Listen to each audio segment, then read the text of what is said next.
Hello and welcome everyone to another inventRight webinar, Master the Art of Licensing. So before we introduce our guests tonight, we'll introduce you to the other folks that are on the line. I'm over there on the left. I'm the guy without the glasses. My name's Andrew Krause, and I co-founded inventRight almost 21 years ago now. I need to look up the date, Stephen. And Stephen Key, and he's on the left. He's the guy with the glasses there, looking super sharp, way sharper than me. And we have been coaching and mentoring inventors for the last 20 years to license their products to small, medium, large companies. And we've had in the last 15 days, we had 11 students license products to companies, which is really, really cool. So tonight, our special guest is Jeff Gawronski. And one of our coaches, Courtney, who's over there on the left, Courtney Laskowicz, she is one of our coaches, and she licensed 4 products to Jeff. So, Courtney, thank you for connecting us with Jeff, so everybody can connect with him, our whole audience. So, thank you so much, Courtney. Absolutely, Andrew. I'm really excited for this one, and I'm glad Jeff was able to make the time. He's a really cool guy, but I think you guys will soon learn about that yourselves. Cool. So, Jeff, are you flying solo tonight, or is your son on too, gonna shave your head while you're talking?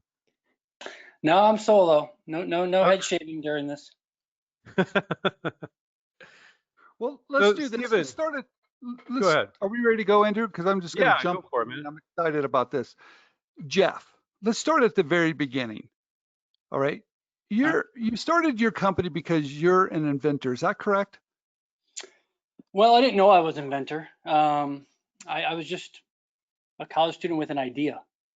I was on the top bunk of a bunk bed, had no place to put my alarm clock, drink, eyeglasses, TV remote, and jumping in and out of bed to turn my alarm clock off or whatever it might be just didn't make sense. So I made a shelf out of wood, and I guess that made me become an inventor. But I didn't think of myself per se as an inventor until seeing a problem and solving it for myself, and then taking it to the next step. So how do you go from that initial, hey, I've got this problem, I figure it out. How do you go from that to running a company now?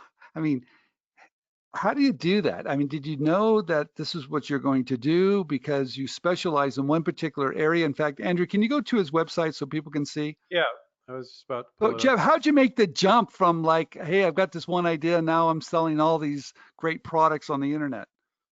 Oops. Yeah, it was a lot of baby steps. So when I made it for myself, other friends, students saw it and they're like, "Hey, that's kind of a good idea." And I was like, yeah. And at the time I was also an entrepreneurial studies major, marketing major, and I thought, well, why not just try to make it and sell it? So yeah, I made a small batch, maybe 30 units in the basement. It looked horrible. I just a wooden thing that was kind of even mismade. I'm not a carpenter. Just I can't even believe I had the audacity to try to sell it, to be honest. But to start the year, I took it to incoming freshmen and their parents and on campus. And what happened was they bought it. I couldn't believe it.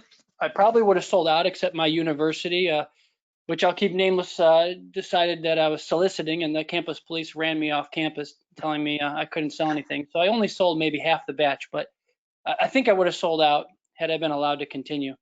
Um, but yeah, that was the first step in seeing other people who worked. Obviously everyone works hard for what they earn. Look at this item and say, yes, it provides value, it provides need. I'm going to make the purchase. So that kind of gave me that taste of it, but I didn't do anything right away with it. Okay. Jeff, So what I'm really initially, curious you're about, thinking, what's that? this is impossible. I can't start a company off of one product. None of my family members are business people. They're all kind of in science related fields, and I didn't have cash flow coming out of college. How can I do this? I don't know where to start, what to do. I think I read every inventing book on the market 10 times. Just everything I could possibly do. And this is back in 2000, 2001. So I didn't think I could do it. I ended up landing a job in pharmaceutical sales and enjoyed my career. It was good. It was an enjoyable job. I liked it. Lived in Utica, New York. Not the greatest place, but I was just had a job out of college. I was happy. And then one day I saw the leftover bedpost shelves in my closet, and I said, why do I have these things? I'm not in college. I'm not near a dorm. I'm not selling wooden bedpost shelves. I'm not a hoarder.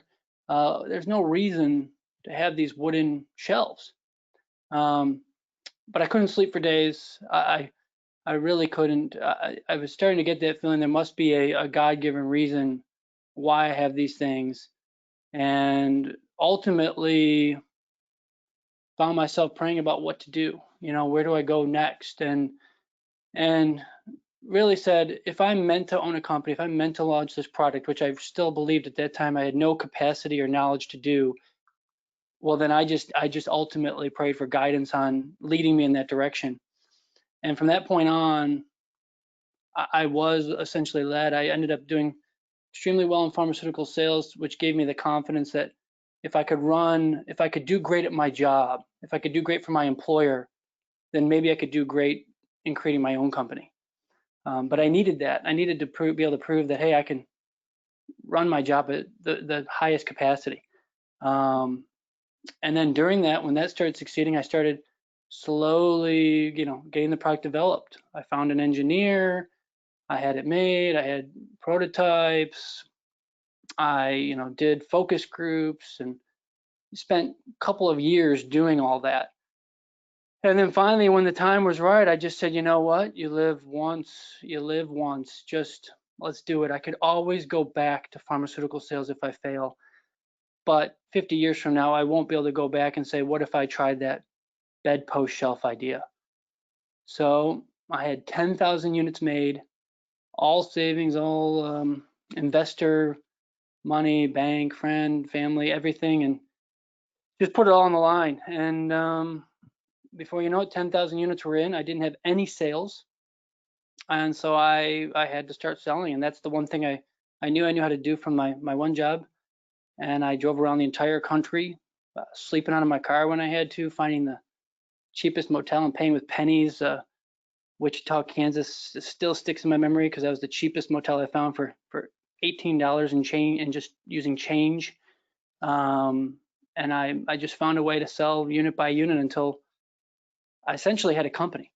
But even at that point, I was willing to understand that it wasn't a real company. It was one product, and it was a struggle. And I ended up, taking night jobs, weekend jobs, 5 a.m. jobs to like get, to eat.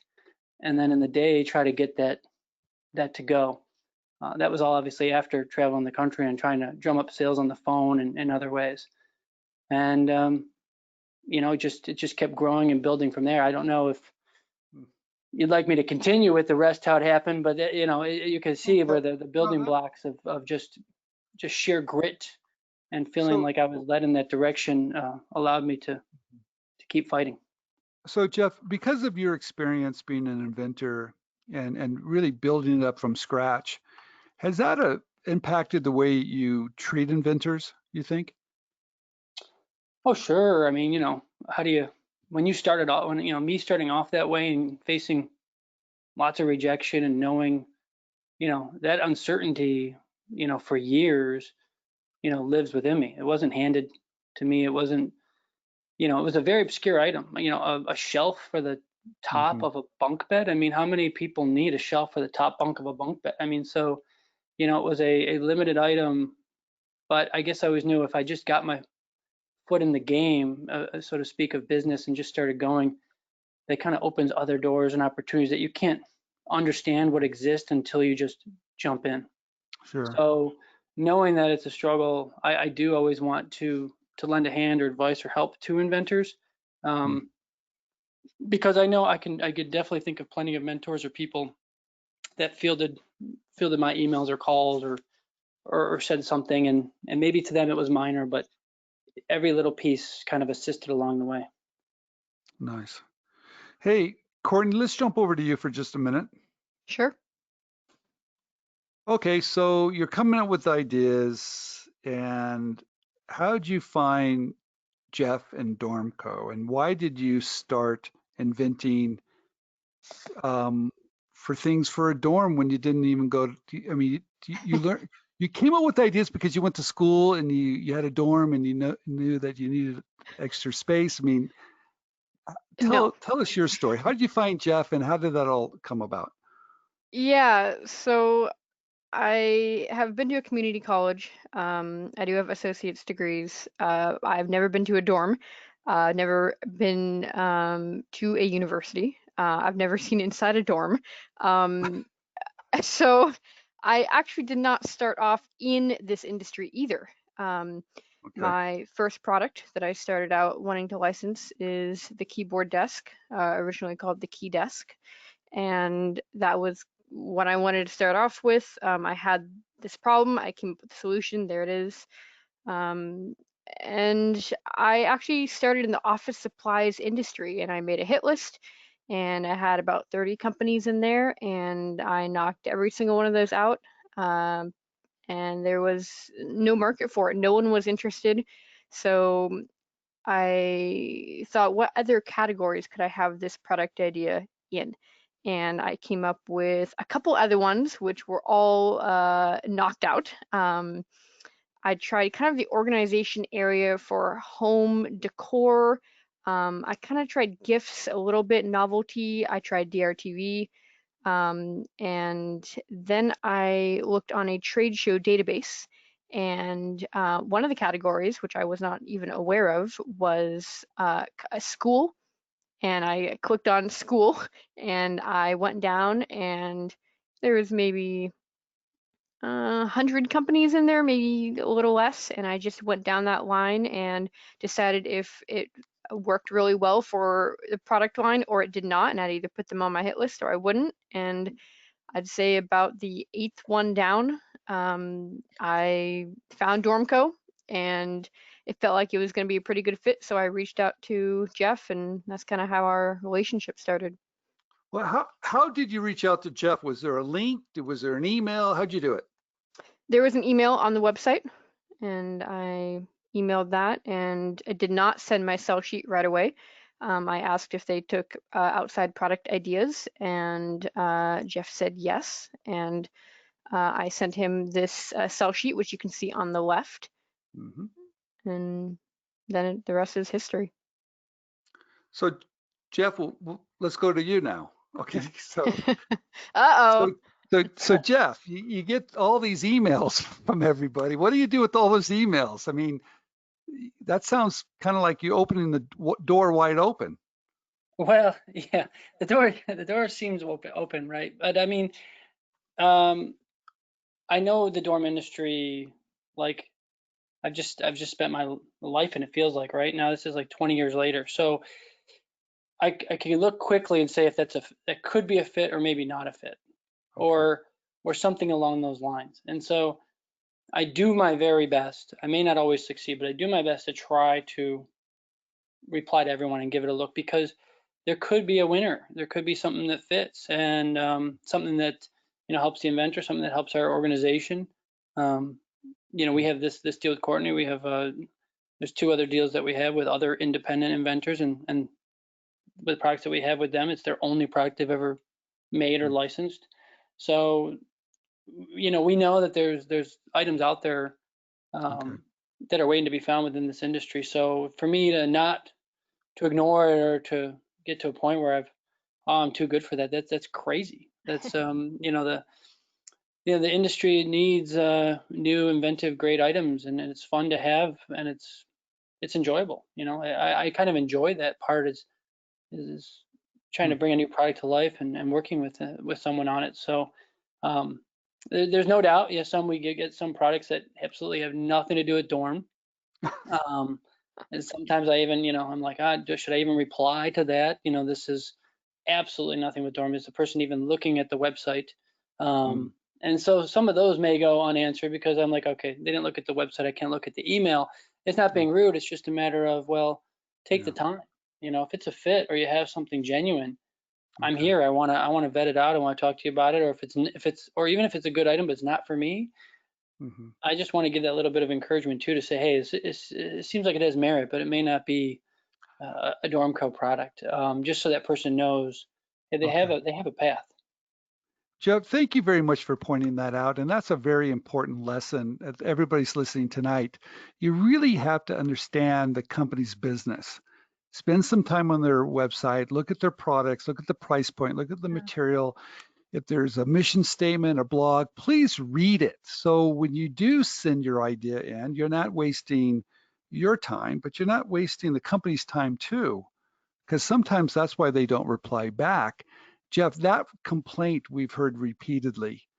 So Yeah. hopefully with Well, these, you know, the thing is, it is a genuine complaint. And the only thing that I ever worry about this isn't a worry for myself. Obviously, my roots are with inventors. I'm every inventor listening with one idea. But I feel like other companies that don't have those roots just send a blanket statement of like, oh, you know, throw that in the delete that, it's spam. And that's a yeah, shame. But when there becomes okay, enough that just don't fit, companies okay, make the decision that it's not worth their time. I still think that that's their loss. You know, I rather, you know, just at least give everything a look. But it would be easier and better, of course, if everyone was like, hey, I looked this over, you saw this and this would fit in perfect here, and this is why. Or something that genuinely fits versus trying to make something fit that doesn't. You know, okay, it just saves everybody time to not, it just ends up being spam if it doesn't fit. yeah. So Jeff, what Jeff, do you like to see inventors submit? You like oh, good. videos? Do you like sell sheets like Courtney submitted? That was my What question, Andrew. I Go know, ahead. I love stealing questions from you, Stephen. That's my favorite thing to do in life. Um, what do you what mistakes do you see people make? What really gets your attention? And you know, I you think, like you said, you're an inventor. You might not give it the 6 seconds that I think an average marketing manager would. Where if they're not getting it in 6 seconds, you're toast. You might actually like think on it a bit. But what do you like to see? What don't you like to see? What have you seen? What's your experience there? well, yeah, I mean, I think everyone should take a cue from Courtney. I mean, a sell sheet is nice. You know, it's something just quick. You know, and you can get it. You know, you look at that sell sheet. It's got different imagery, different ways. You could I could get that within 1 second. You know, if an idea is buried in a video, you know, am I going to open the video and watch it? Maybe. I mean, I want to, but I mean, you know, as the company grows and as the responsibilities and success grows, there's a lot to get done. And it's like, do you have time to open a video and not know what it's going to lead to? Or is it going to be something irrelevant? So it's nice to have something really quick where I can make a decision within seconds and say, yes, let's talk about it, or hey, Yeah, it's not a fit, and, you know, kindly say that. But okay. I guess the other thing too is I totally understand. When I started off, I was so freaked out by someone stealing my idea. I think I made my grandma sign an NDA. But you know, it's just, I'm not going to sign an NDA, and it's not because I want to steal it, but what am I signing an NDA for? For something that like 99% of the time is probably not going to be a fit, and I'm not going to steal it. Um, you know, if you got something that amazing that you need an NDA, make it yourself. Make it. Just don't reach someone for licensing. Just go out and just get nighttime jobs, work night shifts, and save everything, or just do everything you can to grind until you can make it yourself, and or get patents Jeff, and go that whole, what you we know. teach our inventRight students is to get a $70 provisional, and Right. we tell them what you're saying, that a lot of companies they just don't want to sign an NDA, but they're hearing, well, that's what my attorney's saying. Let's look, well, how many products is your attorney licensed? So again, everything we shared tonight is not legal advice. So seek the service of an attorney if you need legal advice. But um, so we always tell people to get a PPA for $70. Do you care Good idea. about patents with your products? A lot of companies don't. People are shocked by that. No, yeah, I mean, the only patent I have is for the bedpost shelf, because like I said, I was that inventor who thought this is going to be stolen. I need to get a patent, and I spent a lot of money. I mean, you know, hindsight's 2020. You know, it just felt like I needed to do that, and I'm sure there'd be someone who has a patent, and they could claim the otherwise, that it saved their item and whatnot. But for me and what I've created, I've found a lot more value in a trademark. Um, I'd have to check the number. It might be over 50 trademarks by now, but I do Wow. believe in the power. I do believe in the power of a name. And when you have a name, there's little dispute if someone's using your name. There's a lot of dispute whether or not somebody's using, who's going around making your product and tweaked it just enough.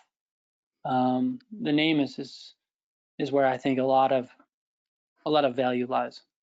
Is the Wombat Joey chair pouch or the Yakaboutit entry organizer? Those are some pretty unique names. Can you talk about those? Well, yeah. So yeah, Yakaboutit is I started a company a while ago. It was a failure. It was like maybe 10 years ago. I wanted my passion for inventors was so strong. I started a website called yakaboutit.com. It doesn't exist anymore, but when it did exist, it basically only sold and showed off products from independent inventors.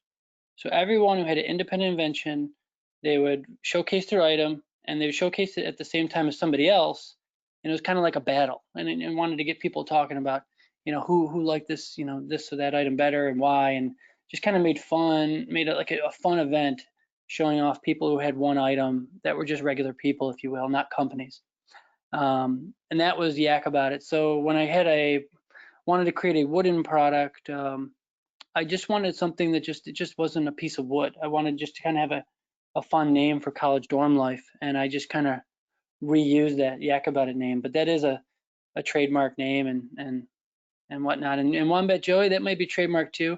I can't say that's a successful item. I may not have, in hindsight, I may not have trademarked that if I known it was going to be a flop. But you got to keep trying. You're gonna have flops. So same with DormCo. DormCo, 10 items. We have less flops than winners, but even the flops will exist. 3 to 4 out of 10 will be, why did we make that? But we gotta test and try.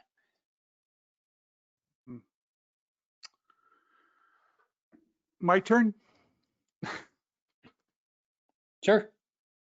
Hey, Jeff, a couple of things. I want to go back a little bit because there's a couple of things you said here that I really like your perspective, and I don't hear your perspective from other people, but I kind of agree with you. You said that, everybody's talking about, we've been talking about sell sheets, cut sheets for years and years and years, and how important they are. If they're done well, at a quick glance, you get it, right? There's no wasting time. Videos are extremely popular right now, a 1-minute video. But what you said about the quick look of a sell sheet, I can tell right away if I'm interested. I like that, because if I have to watch a video, I don't know if I'm going to get what I need out of it, right? I mean, it does take more time. It is more, I have to invest more. So I really wanted just to make a point of that. I really like that. Andrew, have you heard that before? Yeah. I like it. And because everybody's saying you have to have a video, and I think you don't. The second thing is the trademark. You're right. It's easier to enforce a trademark than it is a patent, isn't it?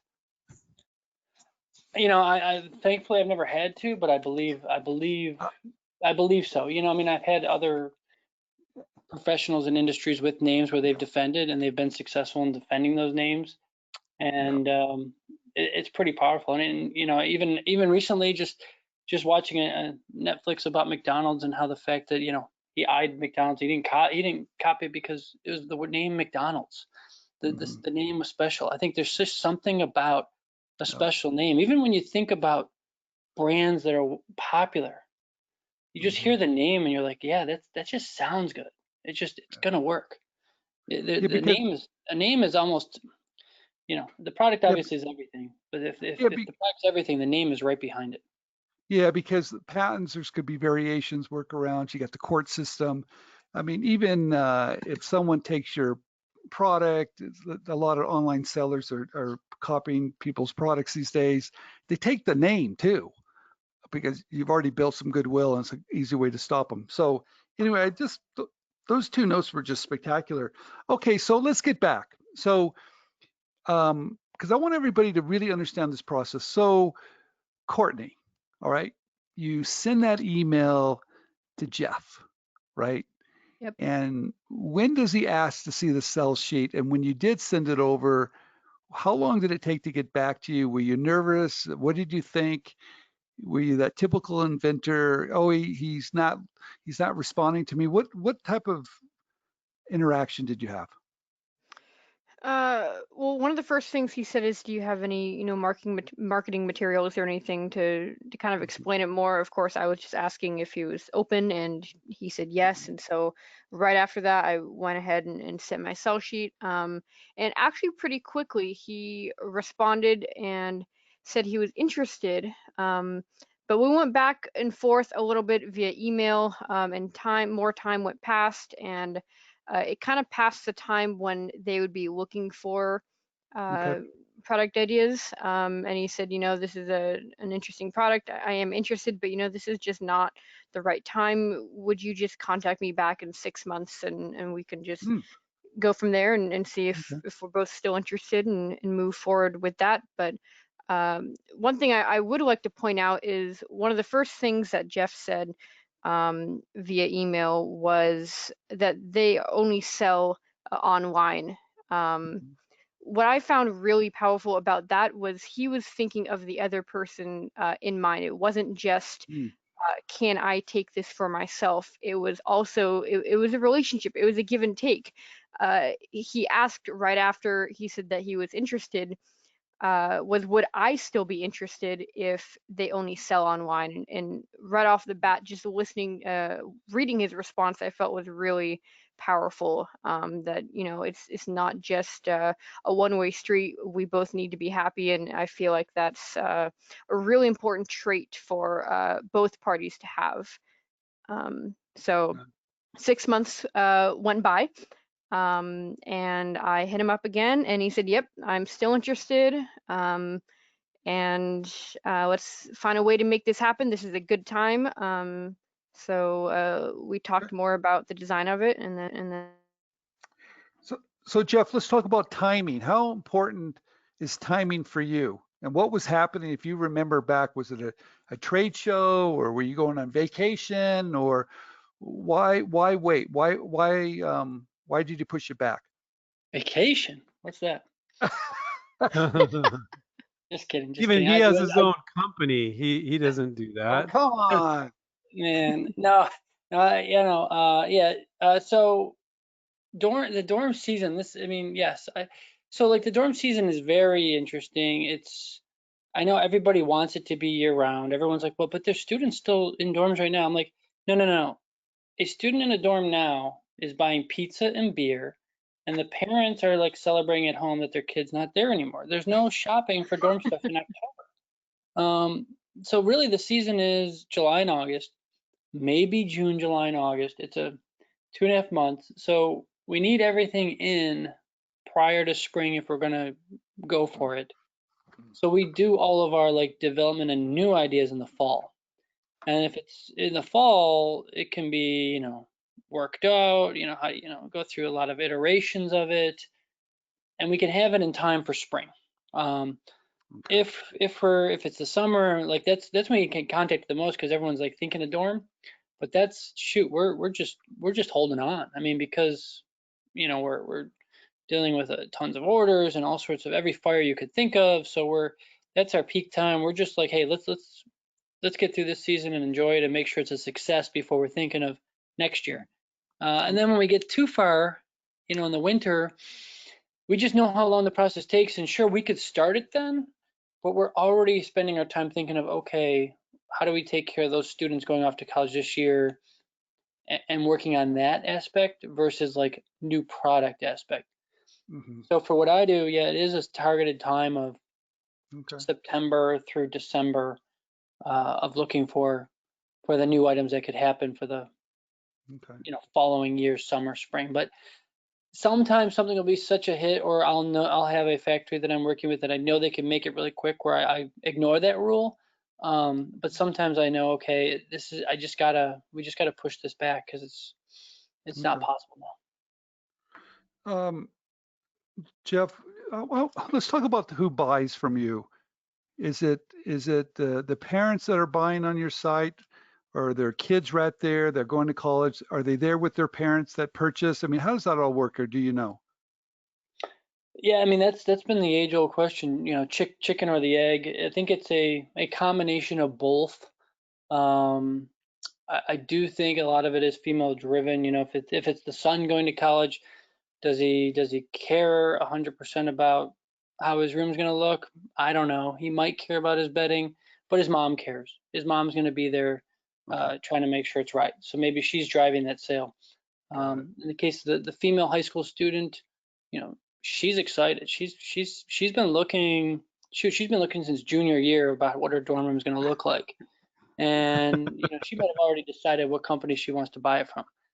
But we want to interject that and be a part of it. So, you know, she may also not have the funds and maybe relying on mom and dad or someone else to purchase or help with the purchase. So it may be a combination type of thing, but she might, the female high school student's probably driving where it's going to be from, as long as it's, of course, reasonable, acceptable to whoever's helping with it. And then, of course, yeah, some students do pay themselves, and that's great that they're able to and do it, and that happens as well. So it's a good combination. I'd probably say less fathers, but hey, I'm sure a lot of them do exist and are on there and would be insulted I left them out too. But by and large, it is a female-driven category. Well, I have a critical question for you, Jeff. Do you sell cinder blocks on your website? Well, see, now that would cater to the father. I think we'd be there. So we might you might have just created the next product. I was thinking funny coffee mugs that parents would purchase for their kids to remind them their parents are always watching or something, but maybe not. Jeff, how do you test products? I mean, you got a different situation. You can test pretty easy, right? Right. So, you know, early on, once I obviously the story I shared earlier talked about, you know, the struggles early on in the inventor stage. But then getting to the point of launching a website and having all these items, I just recognized early on, it didn't matter if I thought an item was great. I could not make a mistake of just putting all my eggs in a basket or listening to a factory that tells me they need to have a minimum of 1,000 or 500 or even more than that. Okay. I really had to create relationships with factories where I could test. It's so critical because to try to figure out or know that I know that everyone's going to want this, you know, you could just end up sitting on something bad and that can take you down. So one of my early concepts was do no harm. If I can try something and do no harm, and if it doesn't work, the company's going to be okay, well, then I can try it. So I really, really worked hard. I'm a big fan of China. I do believe they know how to make a good item. I know sometimes in the media they get a bad rap, but I would not be sitting here today without China. I did try to get my product made in the US. A plastic shelf here would have been 25, 30 bucks, retailing for $60. Nobody would have touched it. I wouldn't be able to pay and help all the business aspects in the US that I'm able to. Right now up to almost 25 employees and every other business and person that we work with if I did not make the effort to really learn and understand China. So I have over 50 factories there now. I did before the quote unquote pandemic go there twice a year. And I really just got to know them. They became family. I'd have dinner at their house with their grandma cooking dumplings. There's just amazing relationship that there's people making product, but they have the resources to make them and make them at a cost that the U.S. consumer is going to accept. Okay. And building those relationships was what, you know, and building that trust, let them know, hey, if this item's good, I'll order a lot, but you got to let me try a small amount or I can't do it. And the ones that refused to let me, I just said, okay, we're not meant to be partners. And I kind of moved along until now I have like I said, almost 50 or so suppliers that'll do that for me. Yeah, I like that. I like that you're able to test and that have all this inventory, and it gives you a little bit more freedom to see if you've got a winner there. I love it. So let's talk about how long it takes so everybody understands. Jeff, you get an idea, you talk to your factory. How long does it take for them to even send product or get ready for product to sell? Is it 2 weeks, a month, 6 months? Does it come over on the water? I mean, what's the whole process? Yeah, great question. So it's a long process. Of course, you can speed it up by paying more, but typically, unless I just a normal normal product, I'm not going to do that for. So I'll give them an idea. They'll work on it. Depending on the time of year, it could be 30 days. First sample. First sample's good. Pricing's good. You could start making it right then and there. And so then you got another 30 to 60 days. But typically it's never, there usually are more rounds. So let's say another round, so you got 30 days. So 30 days initial, 30 day another round, everything's good. You could say you could order 30, 60 days. It used to be 30 days, but now nothing's 30 days. It's 60 days. So now you're at 120 days. Then you're shipping. If you're talking about shipping right now, it's a mess. A whole container. Not only is it not shipping and things are log jammed up because everyone's shipping now, but it's also at the record height of cost. It's like close to Nashville, it's close to $7,000 per container to ship. So, but in that, it's not even taking 30 days. It's 45 days. So you're really, I mean, you're looking at a half a year and you're doing good. That means you're focused on it. The factory's focused on it and you're moving. Like I said, could you airship stuff in? Could you spend more and go faster? Absolutely. You could shorten something that is such a huge home run.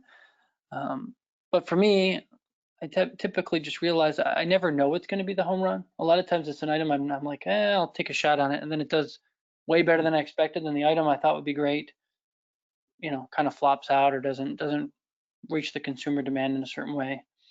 So I now just kind of keep it steady and just think in my head it's going to take 6 months. So thus our time frame, September through December, we add 6 months to that. We can have it for college dorm season in 2021. 6 months is pretty fast, Jeff. I mean, compared to some companies, I'd say that's pretty darn quick. Let's see.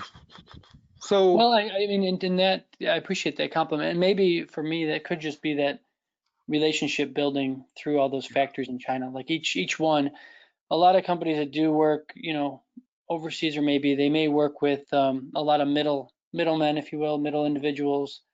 And there's a lot of just that you're trudging through, but I'm actually talking to the engineer that takes a look at it, is actually going to build it. And we're talking on WeChat, which hopefully we'll continue to have. And, okay.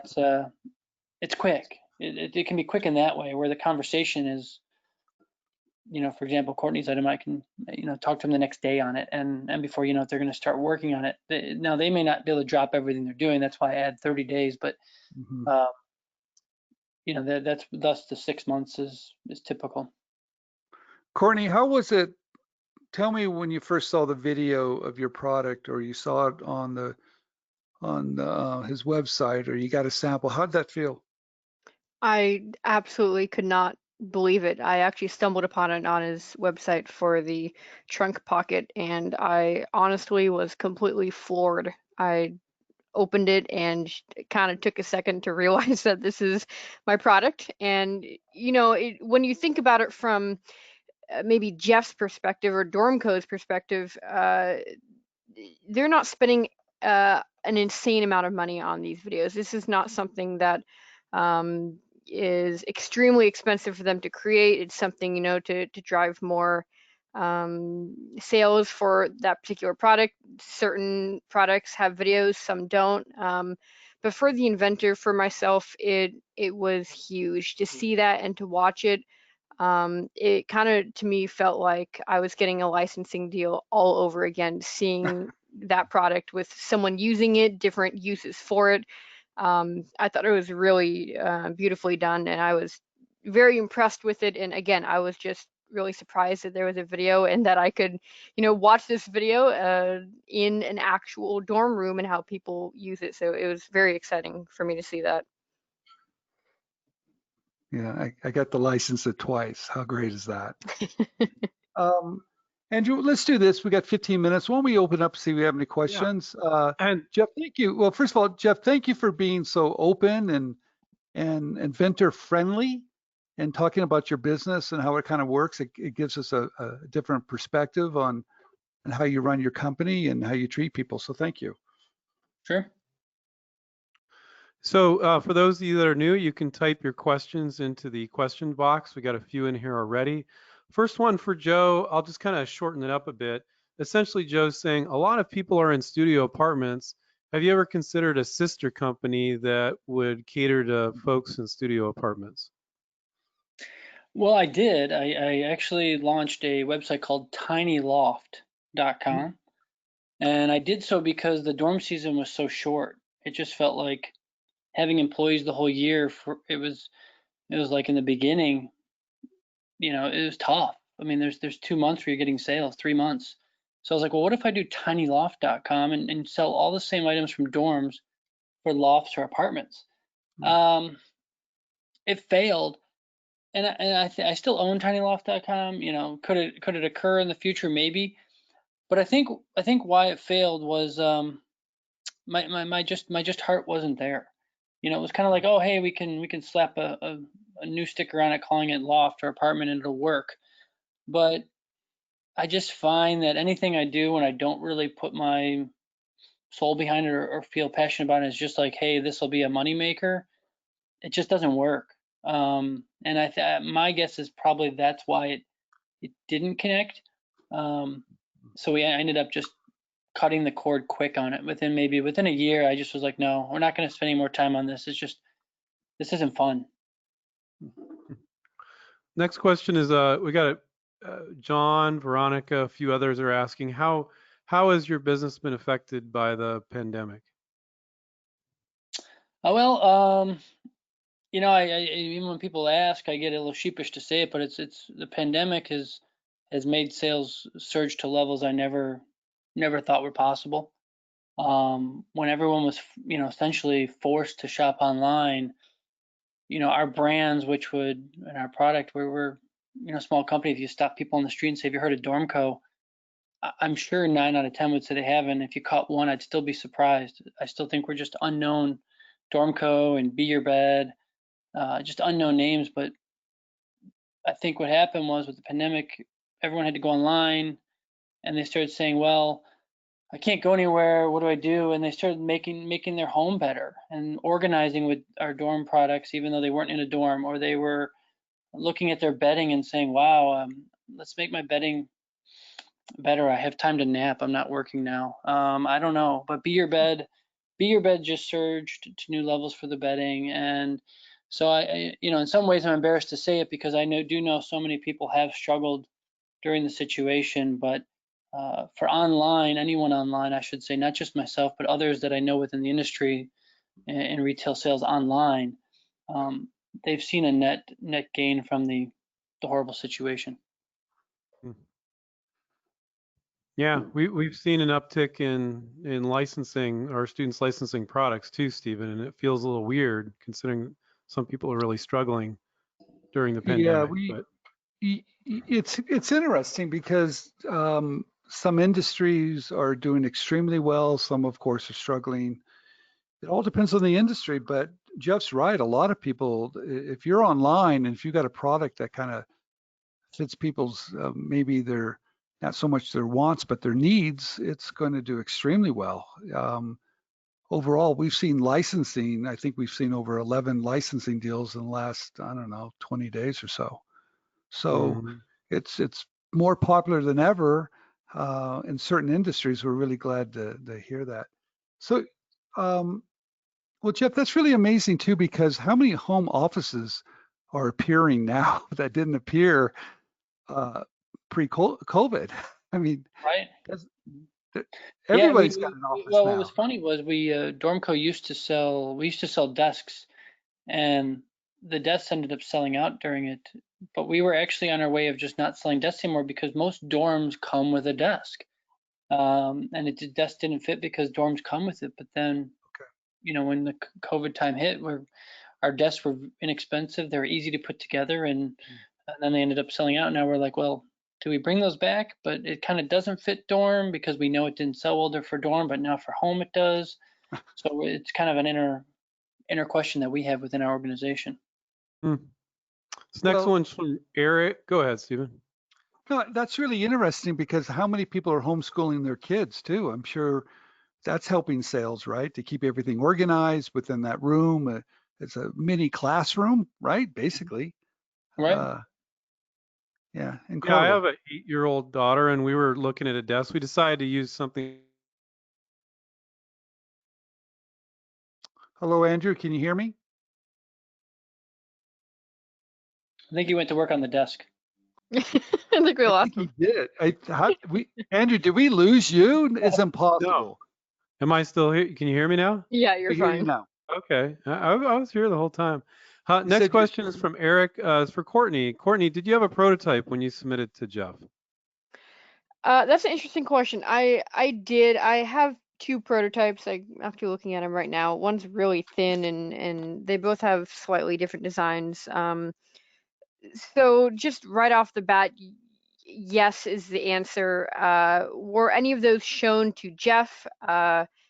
Were they of any importance besides just making sure the concept worked? Dimensions were important for the product, so I needed to figure that out. Materials were also important, but I'm glad I made them. They cost me maybe $5 to make. The first one cost me 0 with the materials I had around my house, and the other one I had hinges that I attached, and I bought those hinges. But besides that, just a more generic answer. I think it's important to have a prototype that you are able to make with very simple supplies, just to make sure you have a proof of concept. It definitely depends on what industry you're a part of. But I thought it was good to have it for me to understand my product better.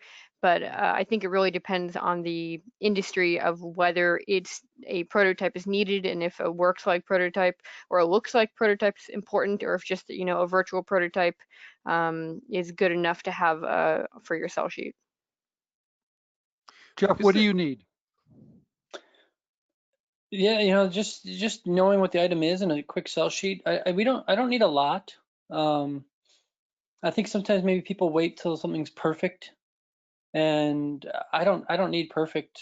If I just need to understand, quickly what the concept is, and shoot, it could be just a napkin sketch and a brief description of what it is. Not even anything flowery paragraph. I don't need that or the prototype. Within that quick thing, I may say, hey, I don't quite understand, or if I see something, hey, can you share something more? Sure, I can ask those questions, but it doesn't take a lot to try to just understand the concept quick and see if it can be a fit for what I'm doing. Great. So we got a bunch of people, Jess, Joe, a couple others, asking what's the best way to submit a product to you for licensing? I mean, they could email me direct. My email is just jeff@dormco.com. I don't mind sharing or giving it out and trying to just get it. Like I said, if it's a fit, I'll let someone know, and if it's not, I'm pretty succinct about telling someone it's not. I don't, give them a paragraph to give them a fake trophy. It'll be brief. It'll say, hey, this item's not a fit for me. I never want to tell someone it's never a fit for anyone, because it may be. I would never do that. But I am brief and say it's not a fit for me. And of course, some people will say, wait, why not? And I don't mind entertaining a question but sometimes it's obvious too if it's not. Like I said from the early on part, just check out DormCo and understand if it really is a fit. And if it's not, I also don't mind fielding a question. If someone had a question, I had a lot of people help me out along the way. So emailing jeff@dormco.com, I may not be able to reply that moment, But I do often, what I do is cycle through my emails and try to find ones where I may have missed. And I do that like days after sorts to see if oh wait, I missed that one. I was too busy at that time, but I'll check it out now and try to give a response. Wow. This one's interesting from Michael. Jeff, how easily do you disconnect from a flop product, either financially or emotionally? Emotionally doesn't exist anymore. I don't even know if I'm emotionally tied to something when I launch it, because I truly make an item because I want to provide value in someone's life, or someone is going to get enjoyment out of it, or something out of it, right? Like, I do believe like everyone works hard, and I believe like the fact that there's parting with their money for this item that's going to provide this value. So, you know, if it's not if no one's buying it, then it's not going to provide value for them. I don't. Maybe it sounds heartless with it, but I don't. That's just an idea that didn't work. It's there's no emotional connection to it. It's the financial part, you know, that's tougher. So it's like, okay, well, how much can you discount it to make someone think that they like it? And you just kind of play the, you know, get the discounting going to try to get it pushed through different channels, and eventually not, you know, costing you more by keeping it within your warehouse and having it that way. So, you know, that takes a little time to see, okay, well, it went through peak season compared to other items and to get these sales. Okay, you know, Christmas holiday season's coming up, maybe we'll get some sales there. Okay, well, yeah, nobody really sees value in this. Let's just cut the cord, you know, you see pretty quick. That's why I don't need to test high quantities, because if you test a small number and they're gone, well, then you know. Or if it's taken a long time to sell a small amount, then you just know it's not worth it. Mm-hmm. Good answer. If you guys could start typing in the questions box your thank yous for Jeff, I'll read a few of them. I won't be able to read them all. One last question here. Lisa says, does Jeff have to worry about prior art with his chosen items? So are you worried about prior patents or things, Jeff?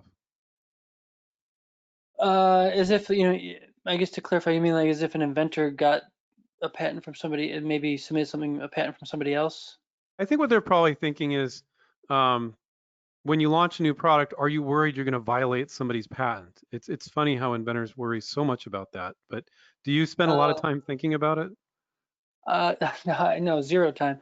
Well, I mean, you know, when I launch it, I'll look and see if there's an existing product in the market. And of course, just because there's not an existing product doesn't mean there's not an existing patent.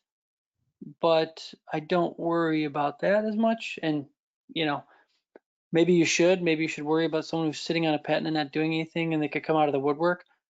But I'm also not, you know, I'm not inventing. I don't know how to explain it. You know, when I don't look at any one item. It's the group of items that's going to create the success. I don't look at any one item as like so unbelievably successful that it's going to, like, you know, change society. I don't have those types of inventions. And I think people listening, or they're out there, and there's definitely been inventions that have just changed society. That's different. That you should be looking to see if maybe there's a patent for it and really hiring. But with what I'm doing, I'm not. And it's not an insult to what I'm doing. It's just that these are consumer items that people need. And I'm sure a lot of inventors have those basic items that people could need and use and just be better. But they're not life changing, that you'd have to go to those realms of worry and concern and cost. Got it. Well, I'll read a few thank yous here. Jamie wrote a nice thank you. Thank you, Jeff, for sharing your knowledge, experience, and business with us. Congratulations ongoing from an inventor to successful business. Congratulations, Courtney, on licensing your product. Thank you for sharing your licensing story with Jeff and his company. Yeah, thanks you to both of you. It's really incredible when you can share your story. Jeff says, awesome info. Let's see. Veronica, many thanks to Jeff for his candor and inventor-friendly attitude. Continued success to Jeff. Miha, Jeff, Andrew, Stephen, Courtney, thank you for this great webinar. It inspired me with new ideas. Jeff, I think you're going to be getting some ideas from inventors that aren't normally inventing boring Miha is stuff. I can really tell. good. So just be prepared. Remember that name, Jeff. Miha. Yeah. Miha's a good inventor. He is. We know him. Darcy, thank you so much for the webinar. It was so great. Carlos, thanks, Jeff, Courtney, Stephen, and Andrew for the great webinar. Lisa says, thank you guys, all 4 of you. Mike, thank you for sharing that incredible and honest story, Jeff. Kyle, thank you guys for the great insights and lots of good advice tonight. April, thank you, great webinar. Matthew, thanks, Jeff, and the inventRight team. So I can't read them all. But yeah, Jeff, just know that people really do appreciate you took the time. Jeff just got off a flight, and he only got home like 10 minutes before this. And we really want to thank you for rushing to do this and taking an entire hour of your time to share your personal experience. Really great of you. Great. Well, I appreciate you guys having me. Yeah. Courtney, you want to say anything in closing, and then Stephen? Yeah, I'm just really glad that Jeff was able to just explain his story, and it's not necessarily common that the founders or the CEOs are also an inventor themselves or started out as one. And so I just want to point that out and just say how grateful we are to have him on here and tell his story that he was an inventor to begin with, and his heart is still there. That magic is still there. He's never lost that. So I just want to say, to inventRight, thank you for having this platform for us to speak on, but also, Jeff, thank you so much for being a part of this, and of course, continuing, your and I relationship as well as your relationship with inventRight, and then just, giving really good informative knowledge to our audience. So thank you. Stephen? Well, I wish more companies were like Jeff's company, were like DormCo. Okay. Very transparent, great products. People need it. He talked a lot about what's important to him. He talked about what's really required. I like it. I wish more companies would help educate inventors on what they're really looking for and what's important to them. So, Jeff, thank you for taking the time to educate us to create better products for companies, and hopefully we'll be submitting more products to your wonderful company. So thank you. And if you do submit to Jeff at DormCo, make sure you've looked through his entire website, front to back, all the products, and you're like, oh yeah, my product would fit in there. If you say, this is a total stretch, don't submit. You got to make sure it fits in, and that goes with any company. Yes. Always make sure it fits in their product line. There you go. I want to remind everybody to take care, keep inventing, and we'll catch up with you guys next week. See you, everybody. Thank you, Jeff. Thank you, Courtney. Bye. Thank you guys. Bye, Jeff. Thank you.